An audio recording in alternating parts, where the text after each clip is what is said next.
오늘 이 시간에는 한계를 돌파하는 기도의 능력, 한계를 돌파하는 기도의 능력이라는 제목으로 함께 은혜의 말씀을 나누도록 하겠습니다.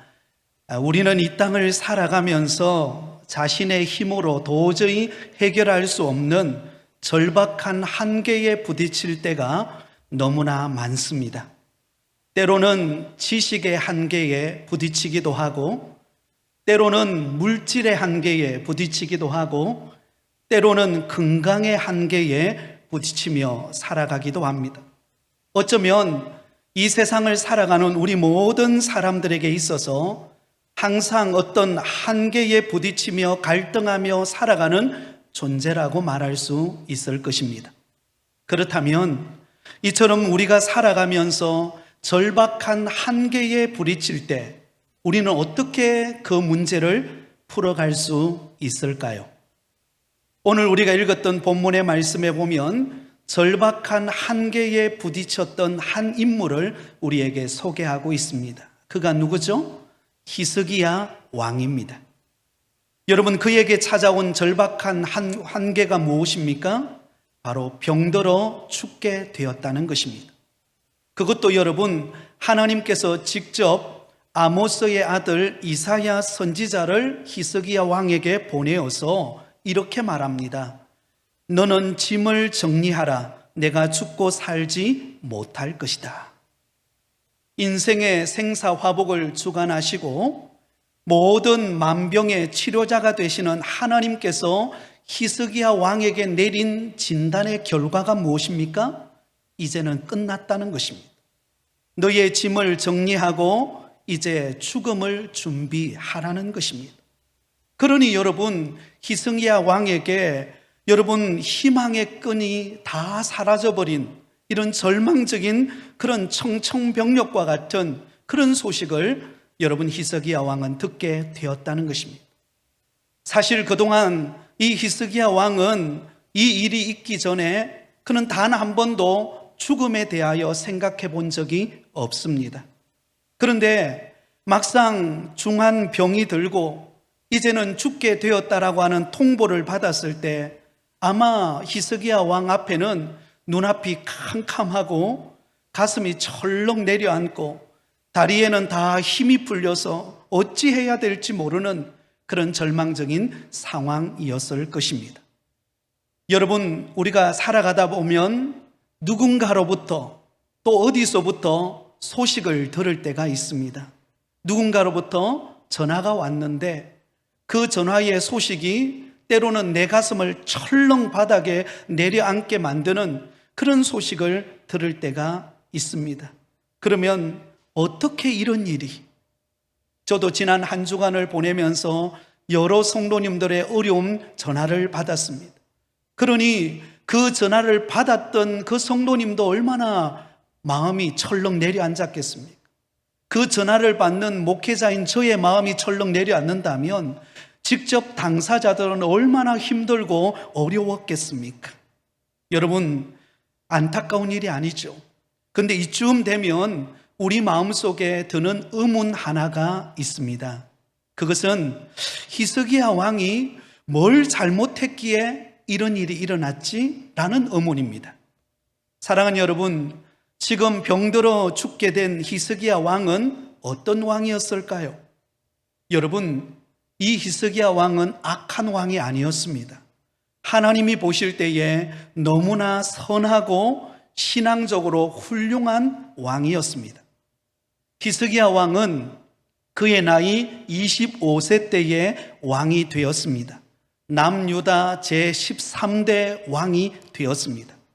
그리고 그가 왕이 된 이후에 남유다를 다스리는데 29년이라는 세월 동안 나라를 통치하게 됩니다. 그런데 오늘 본문에 이 히스기야 왕이 병들어 죽게 되어진 이 시기는 대략 그가 왕이 되은 지 14년째 되는 해였습니다. 그러니까 그의 나이가 39살이었습니다. 여러분, 39살의 나이에 한창 나라를 다스리고 나라를 부강하게 만들고 뭔가 선한 일을 할 수 있는 바로 그때에 그는 죽을 병에 들게 되었다는 것입니다. 그리고 놀라운 사실은 이 히스기야 왕은 왕이 되자마자 그가 했던 일이 무엇일까요? 그가 왕이 되자마자 그의 아버지 아하스 왕이 섬겼던 우상들을 단호하게 없애기 시작합니다. 사실 여러분, 아무리 왕이라 하더라도 아버지가 했던 일을 하루아침에 바꾼다는 게 여러분 쉬운 일입니까? 그 쉽지가 않습니다. 그런데 여러분, 히스기야 왕은 단호했습니다.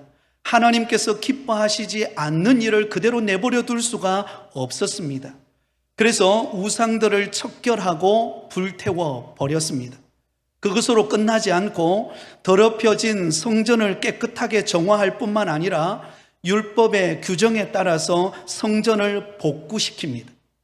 심지어 유월절을 지키기 위해 그가 다스리는 남유다 땅뿐만 아니라 북이스라엘 백성들까지 그곳에 와서 참석해서 하나님 앞에 유월절을 지킬 수 있도록 허용을 했습니다.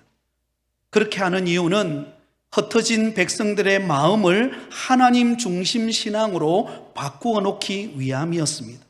그래서 여러분, 성경은 이러한 히스기야 왕에 대하여서 다윗 왕과 같은 그런 평가를 내립니다.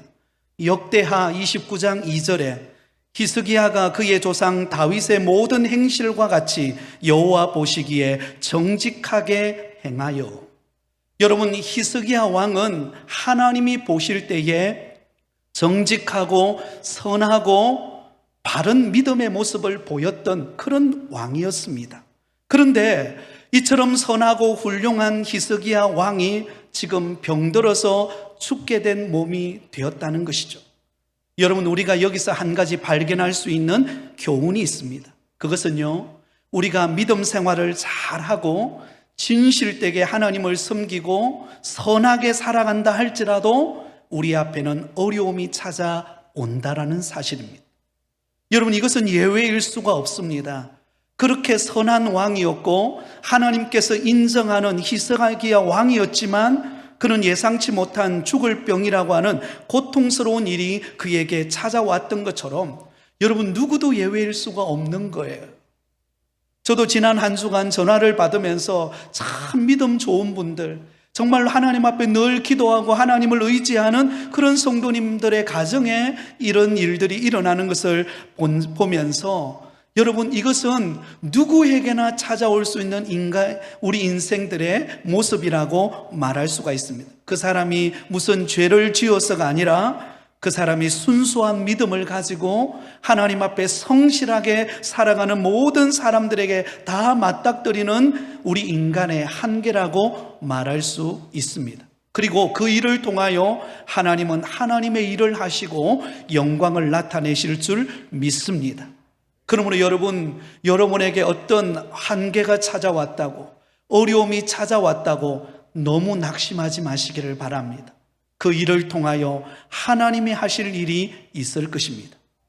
또한 여러분, 우리가 일반적으로 여러분 히스기야 왕을 생각할 때 우리는 이런 생각을 가질 수 있습니다. 그래, 히스기야 왕은 선한 왕이고 또 하나님이 보실 때에 정말 인정하는 그런 왕이기 때문에 그에게는 그 어떤 한계도 그 어떤 고난도 그에게는 없을 거야 라고 생각하기가 쉽습니다. 실제로 그의 모습을 보면 그럴 수 있어요. 여러분, 지금 히스기야는 남유다 왕으로서 절대 권력을 가지고 있습니다. 또한 그는 물질도 자기가 마음대로 쓰고 싶으면 다 쓸 수 있는 권한을 가지고 있고요, 그리고 그는 군사력을 움직일 수 있는 그런 능력을 가지고 있습니다. 히스기야 왕 한마디면 불가능한 일이 없습니다. 그러나 여러분, 그에게는 자신의 힘으로 해결할 수 없는 한계가 있었습니다. 바로 죽을 병이 걸렸다는 것입니다. 이것은 여러분, 히스기야 왕이 가지고 있는 권력으로도 물질로도 군사력으로도 해결할 수 없는 한계의 문제입니다. 여기서 또 하나 우리가 깨달을 수 있는 것은 무엇입니까? 여러분, 우리가 이 땅을 살아가는 모든 사람에게는요, 그 사람만이 겪는 어려움과 고통과 한계가 있다라는 거예요. 어떤 사람에게는 몸이 건강한데 물질의 한계가 있는 사람이 있습니다. 이 물질만 좀 있으면 내가 좀 뭔가 하고 싶은데 하지 못하는 경우들이 있다는 겁니다. 또한 어떤 사람은 물질은 있는데 몸이 약하여서 하지 못하는 경우들도 있습니다. 여러분, 아무 일도 없을 것 같고 저 사람은 참 평안할 것 같지만요, 막상 그 사람을 찾아가서 그 속내를 들어보면은요, 그 사람만이 가지고 있는, 그 가정만이 가지고 있는 어려움의 문제들이 산재해 있다는 것을 깨닫게 됩니다. 저는 많은 가정들을 신방하기 때문에 그것을 누구보다도 절실하게 잘 알고 있습니다. 그래서 어떤 집사님의 집에 신방을 갈 때, 아이고 저 집사님은 뭐 여러 가지 여건적으로 보나 또 환경적으로 보나 뭐 자녀를 보나 뭐 아무 문제가 없을 것 같아. 그런데 만나서 신방을 하고 기도 제목을 나누다 보면은요, 그 집사님이 가지고 있는 구구절절한, 이전에 정말 알지 못한 그 가슴 아픈 이야기들을 여러분 이야기하면서 기도 제목으로 삼는 것을 보게 됩니다. 여러분 기억하시기 바랍니다. 우리는 모두는요, 우리만의, 여러분 가정만의 한계와 아픔과 시련을 안고 있다라는 사실입니다. 그런데 문제는 무엇입니까? 그런 한계에 부딪힐 때 우리가 어떻게 믿음으로 대처하는가가 중요한 것입니다. 우리가 어떻게 믿음으로 대처하느냐에 따라서 우리는 그 한계를 돌파할 수 있고 아니면 그 한계 앞에 주저앉을 수 있다는 것입니다. 오늘 이 시간 예배드리는 우리 모든 성도님들은 오늘 우리가 믿음으로 대처하는 모습을 통하여 한계를 돌파하고 승리하는 믿음의 삶이 되시기를 예수님의 이름으로 축원드립니다. 자, 그러면 여러분, 우리 모두가 안고 있는, 여러분 우리 모든 가정들, 모든 사람이 안고 있는 나만의 그 한계에 부딪힐 때 우리는 어떻게 그 문제를 풀어가야 할까요? 그것은 불가능이 없으신 하나님 앞에 나와 기도해야 한다라는 것입니다. 우리의 인생의 절박한 한계의 문제를 안고 하나님 앞으로 나와서 기도함으로 그 문제를 풀어가는 성도가 되시기를 바랍니다. 여러분, 히스기야 왕은 이제 더 이상 살 수 없다라고 하는, 이제는 그의 죽음이 그의 앞에 드리워지는 바로 그 순간에 그 말씀을 들었을 때 그가 했던 행동이 무엇입니까? 우리 다 함께 2절 말씀을 같이 읽겠습니다. 2절입니다. 히스기야가 낯을 벽으로 향하고 여호와께 기도하여 이르되. 여러분, 히스기야 왕은 이사야 선지자를 통하여서 죽을 병이 들어서 이제는 짐을 정리하고 죽음을 준비하라고 그렇게 하나님께서 말씀하셨습니다. 그 말씀을 들었을 때 여러분, 히스기야 왕은 절망할 수도 있고 낙심할 수도 있습니다. 아니면 원망을 퍼부을 수도 있습니다. 하나님, 저를 어떻게 이런 고통 가운데 저를 두십니까? 그래도 제가 하나님 앞에 뭐 잘못한 게 뭐가 있습니까? 제가 이렇게 죽을 병이 들 만큼 그렇게 내가 하나님 앞에 뭐 잘못한 것 있습니까? 도저히 이해가 안 됩니다 라고 하면서 하나님 앞에 원망을 쏟아놓을 수 있을 것입니다. 그러나 여러분, 히스기야 왕은 오늘 본문에 보면 절망과 낙심을 선택하지 않고 그는 기도를 선택합니다.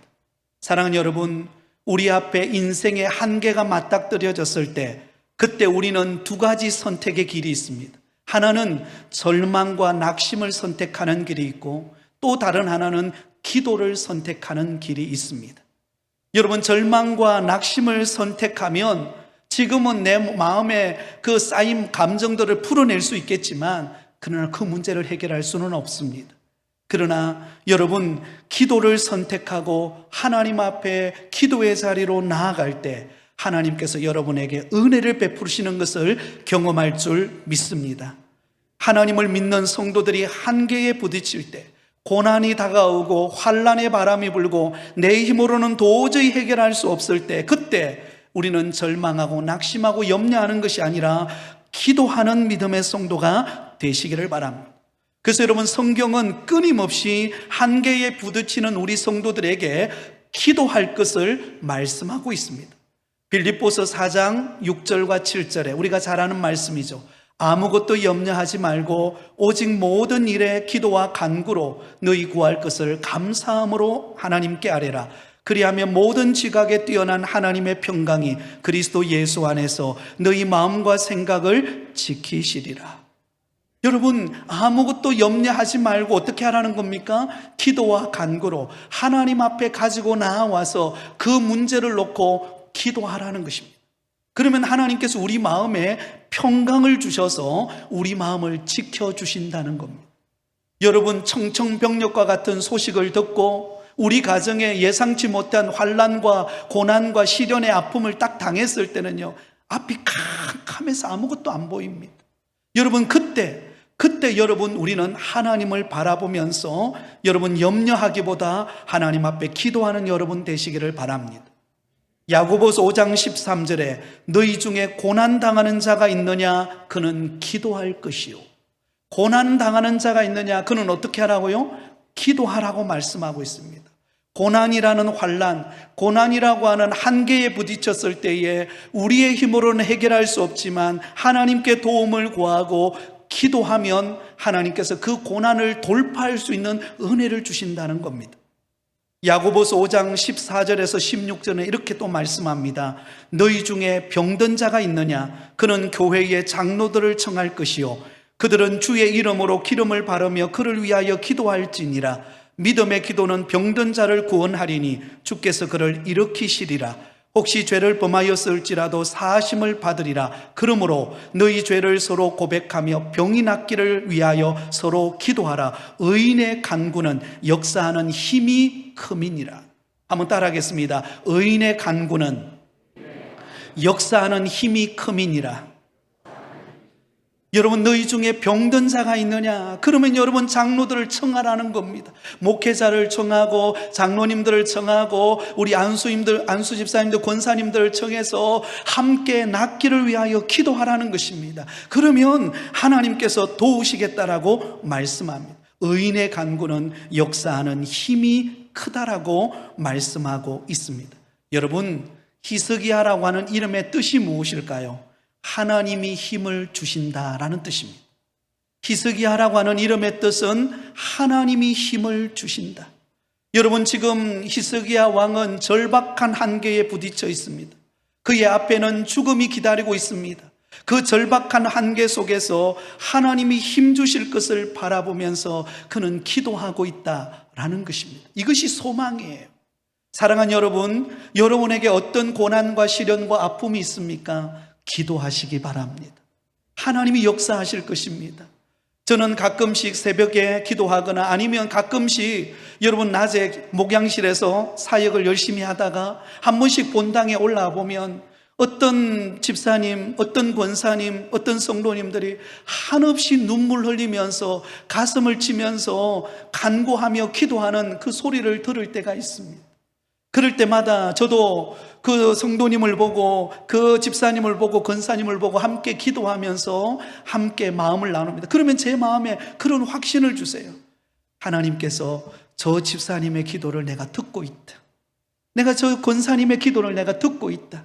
그리고 그 기도대로 반드시 이루실 것이다 라고 하는 확신을 제게 주시는 것을 자주자주 느끼게 됩니다. 사랑하는 성도 여러분, 우리가 내 힘으로 아무것도 할 수 없는 한계에 부딪힐 때 우리가 할 수 있는 유일한 희망이 무엇입니까? 하나님께 기도하는 것입니다. 하나님께 기도하면 하나님이 역사하실 줄 믿습니다. 자, 그렇다면 여러분, 히스기야 왕이 드린 기도는 어떤 기도였을까요? 그 첫 번째는 오직 주만 바라보는 기도입니다. 한번 따라하겠습니다. 오직 주만 바라보는 기도입니다. 자, 오늘 본문 2절을 보겠습니다. 히스기야가 낯을 벽으로 향하고 여호와께 기도하여 이르되. 자, 여러분, 여기 절박한 한계에 부딪힌 이제 죽음이 그의 앞에 기다리고 있는 그때 히스기야 왕은 하나님 앞에 기도할 때 어떻게 기도합니까? 낯을 벽으로 향하여 기도하고 있는 그의 모습을 우리에게 보여줍니다.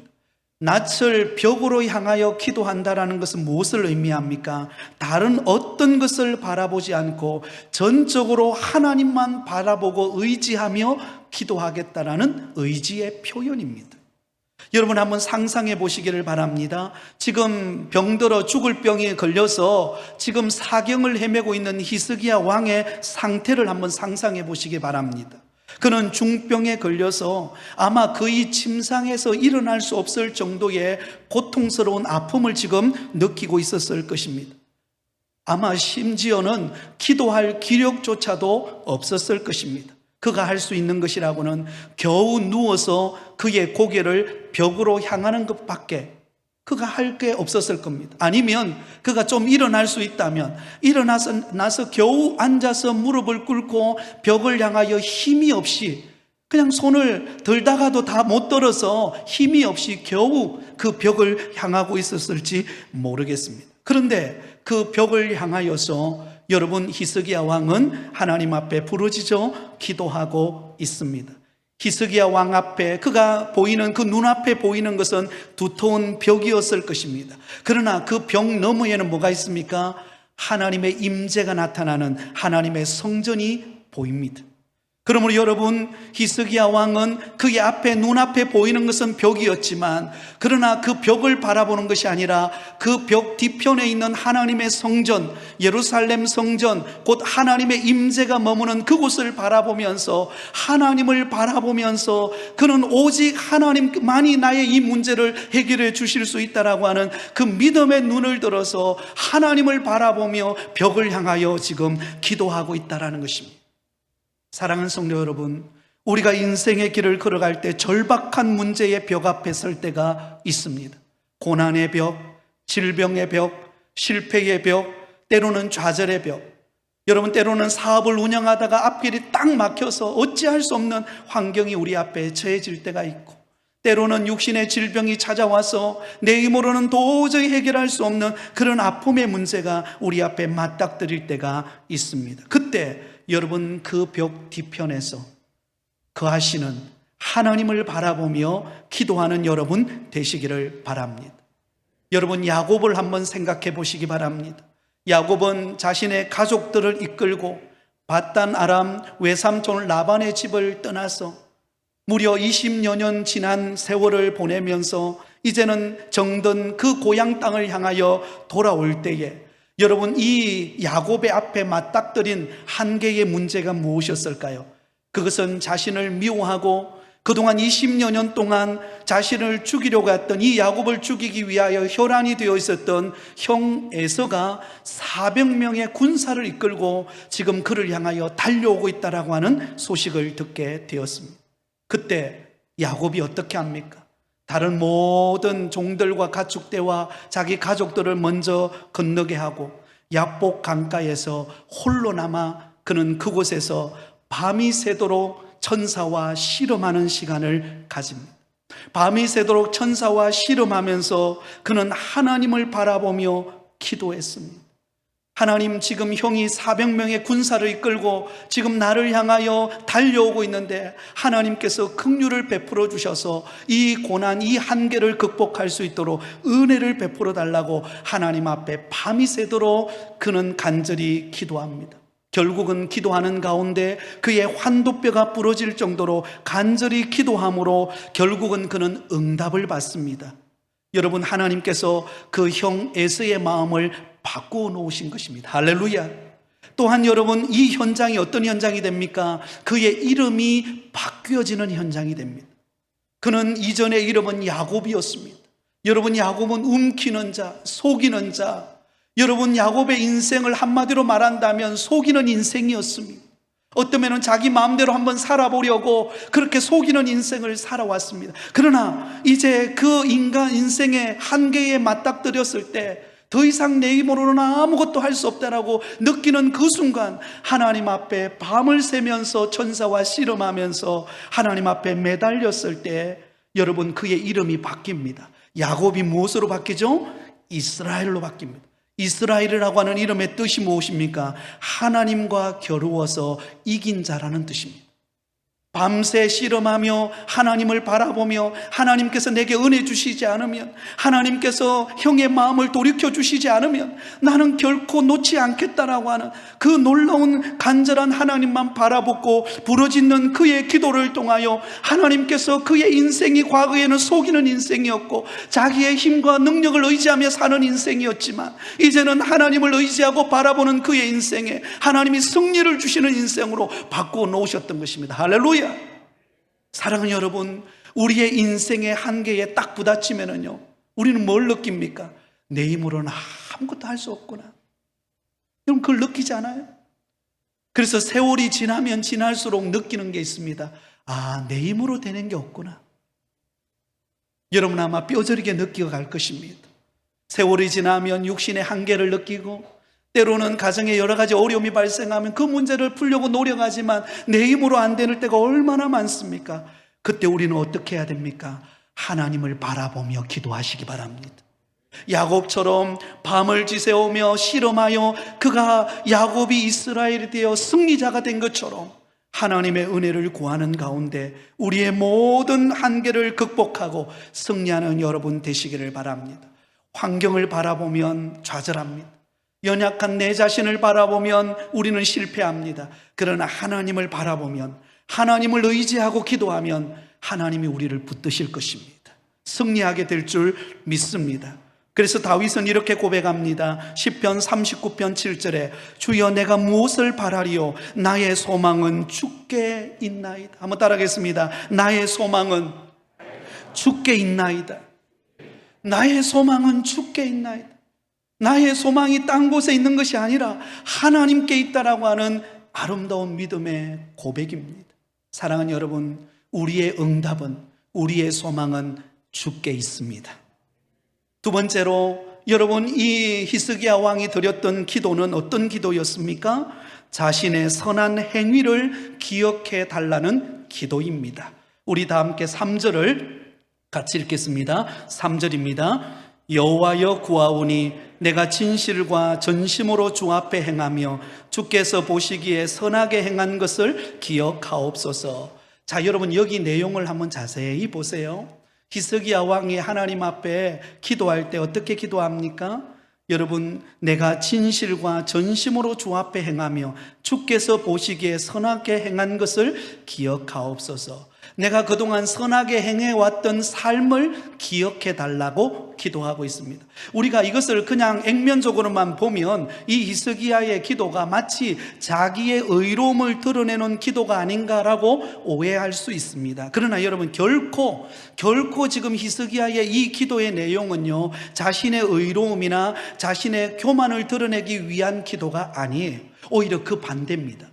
히스기야는 지금 주 앞에 행하며 선하게 행한 것을 기억해 달라고 하는 이 기도는요, 그가 평소에 하나님 앞에서 마음과 정성을 다하여 살아온 자신의 삶 자체를 하나님께서 긍휼히 여겨달라는 겸손의 기도인 것입니다. 여러분, 이런 기도는 누가 드릴 수 있을까요? 이런 기도는요, 평소에 하나님 앞에서 진실되고 선한 삶을 살아가는 자가 드릴 수 있는 기도입니다. 여러분, 어떤 사람은 하나님 앞에 복을 달라고 기도하면서 평소에 자신의 삶은 자기 마음대로, 욕심대로, 그리고 자기 정욕대로 살아가면서 기도할 때는 복을 달라고 기도하는 사람이 있습니다. 그 복은요, 기복신앙이에요. 그것은 하나님이 기뻐하지 않는 기도입니다. 어떤 기도를 하나님이 기뻐합니까? 지금 나에게 처해져 있는 형편은 여전히 어렵고 상황은 여러 가지 막혀있고 여러 가지 꼬여있는 환경일지라도, 그러나 나는 부족하고 연약하지만 하나님의 말씀대로 살아가려고, 하나님의 말씀대로 진실된 삶을 살려고 애쓰고 노력하고 믿음의 발걸음을 한 걸음씩 내어딛고, 그래서 내 힘으로는 아무것도 할 수 없음을 알고 하나님, 나의 삶에 하나님이 긍휼을 베풀어 달라고 하나님 앞에 자신을 내어놓고 기도하는 그 긍휼을 구하는 겸손의 자세, 그 모습을 보시고 하나님이 우리를 새롭게 하실 줄 믿습니다. 여러분, 그렇습니다. 우리가 하나님 앞에 어떻게 완전할 수 있겠습니까? 우리가 하나님 앞에 어떻게 우리의 의로움을 자랑할 수 있겠습니까? 모든 게 은혜인데요. 그러나 여러분, 하나님은 우리의 어떤 면을 보실까요? 부족하고 연약하고 실수가 많지만, 그러나 하나님의 말씀대로 살아보려고, 하나님의 뜻대로 행하려고 기도하고 애를 쓰고 수고하고 긍휼을 구하며 자신의 삶을 주님께 내어드리는 사람, 바로 그 사람의 기도를 하나님은 기뻐하시고 그 겸손한 자를 통하여 하나님이 역사하신다라는 사실을 꼭 믿으실 수 있기를 바랍니다. 그래서 여러분, 우리는 때로는 고난이 당하고 한계에 부딪혔을 때는요, 나의 삶을 점검해 보시기 바랍니다. 하나님, 나의 삶을 돌아보기를 원합니다. 하나님 앞에 다시 한 번 더 믿음으로 일어서기를 원합니다. 하나님, 나를 붙들어 주세요. 하나님, 나와 함께 하여 주세요. 그렇게 긍휼을 구하실 수 있기를 바랍니다. 마지막 세 번째, 여러분, 이 히스기야 왕의 기도의 내용은 어떤 것이었습니까? 심히 통곡하며 드리는 눈물의 기도였습니다. 3절 하반절에 보면 이렇게 말하죠. 히스기야가 심히 통곡하였더라. 심히 뭐 했다고요? 통곡하며 기도했다. 여러분, 지금 히스기야는 자기의 죽음 앞에 머물러 있습니다. 이제 죽음을 준비하고 그의 인생을 정리하고 그리고 왕의 자리에서 내려와야 되는 그런 절박한 환경 속에 놓여 있었습니다. 그때 그는 여러분 하나님 앞에 통곡하며 기도합니다. 여러분, 이 통곡하며 기도한다는 것은, 눈물의 기도는 뭘 의미합니까? 절박함을 의미해요. 간절함을 의미합니다. 여러분, 히스기야 왕은 그 죽음의 그림자 앞에서 그는 절박하게 간절하게 하나님께 도움을 요청하고 있는 것입니다. 하나님, 내 생명 붙들어 달라고, 하나님, 나를 통하여 새 일을 행하여 달라고, 주께서 나를 긍휼히 여겨달라고 간절히 애통하며 부르짖는 그 절박함 속에 하나님께서 역사하시는 것을 볼 수가 있습니다. 여러분, 우리 하나님은 약한 것이 있습니다. 하나님이 약한 것이 있는데요, 그것은 눈물에 약합니다. 여러분, 우리 부모들도 눈물에 약하잖아요. 자녀들이 떼를 쓰고 울면 어때요? 안 들어줄 수가 없는 거예요. 들어줄 수밖에 없는 것입니다. 하물며 여러분, 하나님 앞에 눈물로 통곡하며 부르짖는 이 히스기야의 기도를 우리 하나님이 들으시는 것을 볼 수가 있습니다. 여러분, 성경에는요, 많은 눈물의 기도가 있습니다. 여러분, 많은 믿음의 선진들이 눈물의 기도를 통하여 응답받았던 것을 알려주고 있습니다. 자식이 없어 괴로움을 당하던 한나는 성전에 올라와서 한없이 하나님 앞에 눈물 흘리며 탄식하며 하나님 앞에 기도합니다. 여러분, 엘리 제사장이 그 눈물 흘리며 통곡하며 기도하는 그 한나의 모습을 보니까 마치 술 먹고 주정뱅하는 것처럼 보인 거예요. 그러나 실제로 한나의 기도는요, 술 먹고 주정 부리는 기도가 아니었습니다. 너무나 정말로 애타하면서 하나님께 도움을 구하면서 태의 문을 열어달라고, 하나님께서 우리 가정에 대를 잇는 태의 문을 열어달라고 하나님 앞에 탄식하면서 눈물로 기도했습니다. 하나님이 그런 기도를 들어주신 줄 믿습니다. 여러분, 우리가 알고 있는 다윗은 사울 왕에게 쫓기는 신세가 되었을 때 다윗은 여러분 눈물이 음식이 되었다라고 말합니다. 시편 56편 8절에 나의 유리함을 주께서 계수하셨사오니 나의 눈물을 주의 병에 담으소서, 이것이 주의 책에 기록되지 아니하였나이다. 나의 눈물을 주의 병에 담아달라고 말합니다.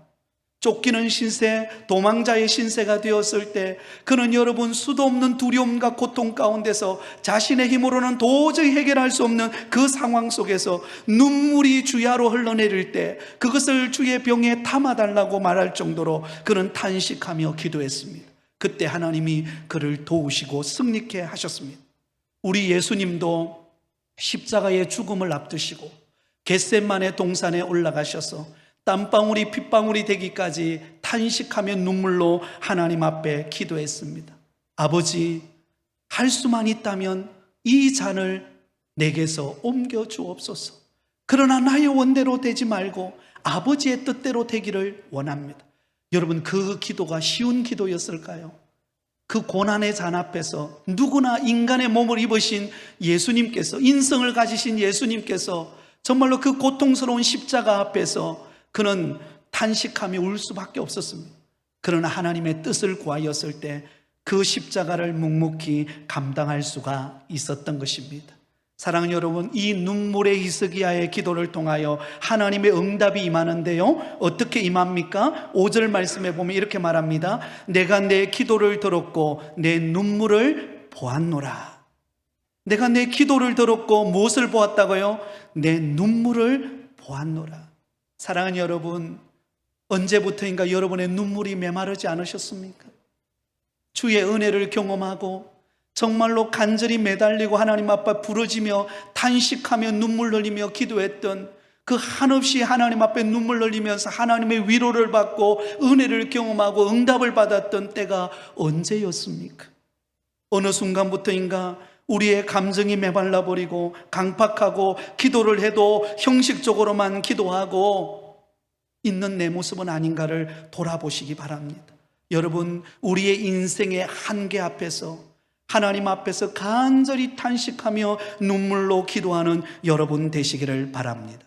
그러면 하나님의 긍휼이 임할 것입니다. 하나님의 도우심의 손길이 함께할 줄 믿습니다. 자, 여러분, 이런 히스기야의 기도를 통하여 어떤 응답이 임합니까? 4절과 5절을 우리 같이 읽겠습니다. 4절과 5절입니다. 시작. 이사야가 성읍 가운데까지도 이르기 전에 여호와의 말씀이 그에게 임하여 이르시되 너는 돌아가서 내 백성의 주권자 히스기야에게 이르기를 왕의 조상 다윗의 하나님 여호와의 말씀이 내가 내 기도를 들었고 내 눈물을 보았노라. 내가 너를 낫게 하리니 네가 3일 만에 여호와의 성전에 올라가겠고. 할렐루야. 여러분, 하나님을 바라보고 자신의 선한 행실을 구하고 하나님 앞에 눈물로 탄식하며 기도할 때에 여러분 즉각적인 응답이 임하는 것을 볼 수가 있습니다. 여기 보면 이사야가 성읍 가운데까지도 이르기 전에, 이 말은 무슨 말입니까? 이사야 선지자가 성읍 가운데 이르기 전이라는 말은요, 그가 왕궁을 벗어나기도 전에 응답이 임했다는 것입니다. 여러분, 이 말씀을 저는 보며 묵상하면서 큰 은혜를 받았습니다. 마치 이와 같아요. 하나님께서 지금 히스기야 왕에게 너는 곧 죽을 것이니까 죽음을 준비하라고 말해놓고 하나님은 마치 히스기야 왕의 기도를 기다리고 있는 것과 같아요. 그러니까 히스기야 왕이 하나님 앞에 딱 기도하니까 무슨 일이 벌어져요?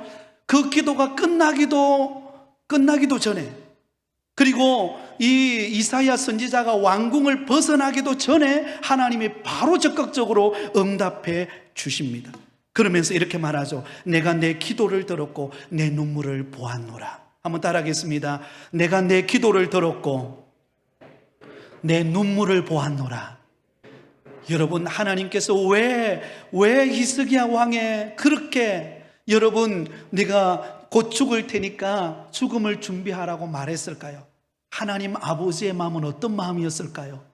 히스기야 왕이 하나님을 의지하고 기도하는 것을 이 과정을 통하여 그에게 은혜 주시기 위하여 그런 과정을 허락하셨다는 것을 알 수가 있습니다. 사랑하는 성도 여러분, 우리의 인생의 한계의 절박함이 찾아왔을 때 하나님이 우리로 하여금 기도하라는 사인을 믿으시기 바랍니다. 하나님 앞에 기도하면 하나님이 도우실 것입니다. 그리고 응답이 임합니다. 마지막 6절과 7절을 같이 읽습니다. 시작. 내가 내 날에 15년을 더할 것이며 내가 너와 이성을 아수르 왕의 손에서 구원하고 내가 나를 위하여 또 내 종 다윗을 위함으로 이성을 보호하리라 하셨다 하라 하셨더라. 이사야가 이르되 무화과 반죽을 가져오라 하매 무리가 가져다가 그 상처에 놓으니 나으니라. 할렐루야. 무슨 일이 벌어집니까? 죽을 것을 명령받았던 그 히스기야 왕이요, 그의 생명이 15년 동안 연장이 됩니다. 그리고 끊임없이 괴롭혀오는 이 아수르 왕의 손에서 이스라엘 민족을 구하실 것을 약속합니다. 덤으로 복을 주시는 것을 볼 수가 있습니다. 그러므로 여러분, 말씀의 결론입니다. 사랑하는 성도 여러분, 우리의 인생의 한계에 맞닥뜨렸을 때, 내 힘으로 아무것도 할 수 없다 할 때 하나님을 의지하고 기도하시기 바랍니다. 그러면 하나님이 우리에게 반드시 응답하실 것입니다. 반드시 여러분에게 새로운 길을 여실 것입니다. 광야의 여러분 사막의 길을, 광야의 새로운 역사를 일으키시는 은혜를 저와 여러분에게 주실 줄 믿습니다. 내일부터 우리는 2주간 동안 교회 부흥과 가족 축복을 위하여 우린 여름 특별 새벽 부흥의 기간을 가집니다. 여러분, 귀한 시간을 한번 내보시기 바랍니다. 하나님 앞에 기도하면서 나아가시기 바랍니다. 하나님 앞에 여러분의 어떤 문제라도 하나님 앞에 구할 때 하나님이 도우시고 응답하는 것을 체험할 줄 믿습니다. 기도의 승리자가 되어서 응답의 축복을 받는 역사가 있기를 예수님의 이름으로 축원드립니다.